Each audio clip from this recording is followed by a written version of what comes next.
ನಮಸ್ಕಾರ, ಕರ್ನಾಟಕ ನ್ಯೂಸ್ಗೆ ಸ್ವಾಗತ. ನಾನು ರಫೀಕ್ ಅಹಮದ್.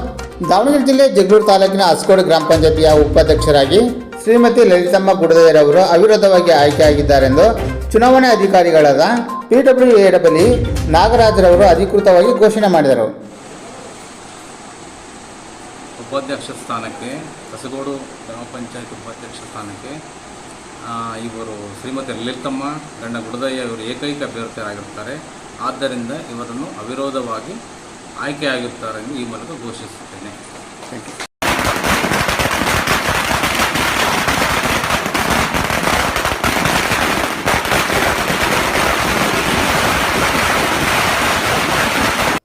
ಈ ಸಂದರ್ಭದಲ್ಲಿ ಅಸ್ಕೋಡ್ ಗ್ರಾಮ ಪಂಚಾಯತಿಯ ಅಧ್ಯಕ್ಷರಾದ ಶ್ರೀಮತಿ ರಾಧಮ್ಮ, PDO ಮರಳಸಿದ್ದಪ್ಪ, ಸದಸ್ಯರುಗಳಾದ ಶ್ರೀಮತಿ ನಾಗಮ್ಮ, ಶ್ರೀಮತಿ ಶಕುಂತಲಾ, ಶ್ರೀಮತಿ ರೇಣುಕಮ್ಮ, ಶ್ರೀಮತಿ ವೀರಮ್ಮ, ಶ್ರೀಮತಿ ಶಿಲ್ಪಾ, ಶ್ರೀಮತಿ ಸರೋಜಮ್ಮ, ಶ್ರೀಮತಿ ಮಂಜಮ್ಮ, ರವಿಕುಮಾರ್, ನಾಗರಾಜ್, ಬಸವರಾಜಪ್ಪ ಎಂ, ಶಂಕರಪ್ಪ, ಶಂಭುಲಿಂಗಪ್ಪ ಇನ್ನು ಮುಂತಾದ ಸದಸ್ಯರುಗಳು ಹಾಗೂ ಗ್ರಾಮ ಪಂಚಾಯತಿ ಕಾರ್ಯದರ್ಶಿಗಳಾದ ಹನುಮಂತಪ್ಪ, ಗ್ರಾಮ ಪಂಚಾಯತಿ ಸಿಬ್ಬಂದಿ ವರ್ಗ ಹಾಗೂ ಸಾರ್ವಜನಿಕರು ಉಪಸ್ಥಿತರಿದ್ದರು.